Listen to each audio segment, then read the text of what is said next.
So I'm going to be going over the steering wheel settings on the Escalade.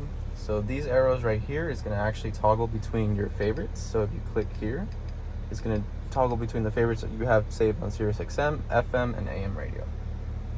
If you were connected to Apple CarPlay or Android Auto, this is actually the buttons you would use to skip your songs. The end call button, pretty self-explanatory. You're just going to end your call. It also works as a mute button if you are not in a call currently. Call button actually will give you your five most recent phone calls you have, and you simply just scroll through and then select.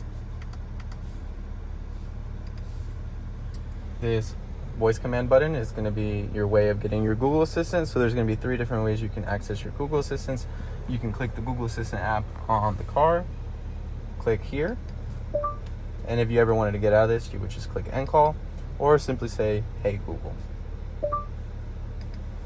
This button right here is going to be your audio. It's going to toggle between all your different sources. So you have AM, FM, Sirius XM, your Apple CarPlay, USB, News, and Alexa. So this is actually the buttons you're going to use to scroll in the menus. And this button right here is going to be your volume. When you are not in any of these menus down here, this is actually where you're going to be able to change your gauge cluster. So right now you have your normal gauge. You scroll down, click in Google Maps. You'll get Google Maps, Apple CarPlay to get your Apple Maps, your driver assistance screen,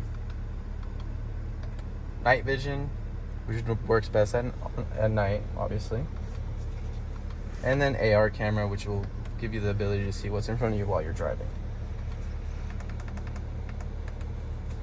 Going to the left side of the steering wheel, this is going to be your gap adjust. So this is what you're going to use when you have adaptive cruise control or super cruise, and that's just going to choose how close you want to be to cars. So it's going to be 3 car lanes, 2 car lanes, or 1 car lane. Up here is your heated steering wheel. This will come on automatically if it's cold enough outside. I believe the temperature is under 65 degrees. This button right here is going to be your button for adaptive cruise control. You know adaptive cruise control is on whenever you see this line up here. Adaptive cruise control is going to work like regular cruise control, although it will slow down and speed up the car for you. Super cruise button is going to be right here, so you'll know you can use super cruise if you see this icon pop up right here on the screen. Now that's mainly going to work only on highways, but we do have over 750,000 miles mapped in US and Canada.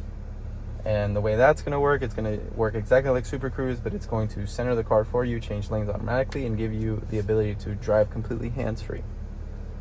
Button on the bottom left, it's going to be to cancel your super cruise or adaptive cruise control. Now you can hit this button or you can simply just hit on the brakes. Button right here, so this is actually how you're going to set your speed. So once you go your desired speed, you're just going to hit down and that's going to set your speed. And then once you are, let's say, at 50 miles an hour, you can hit up to increase the speed and you can hit down to decrease the speed. And then the L is going to be low rider mode, which will mainly be used when you're going up a hill. That's it.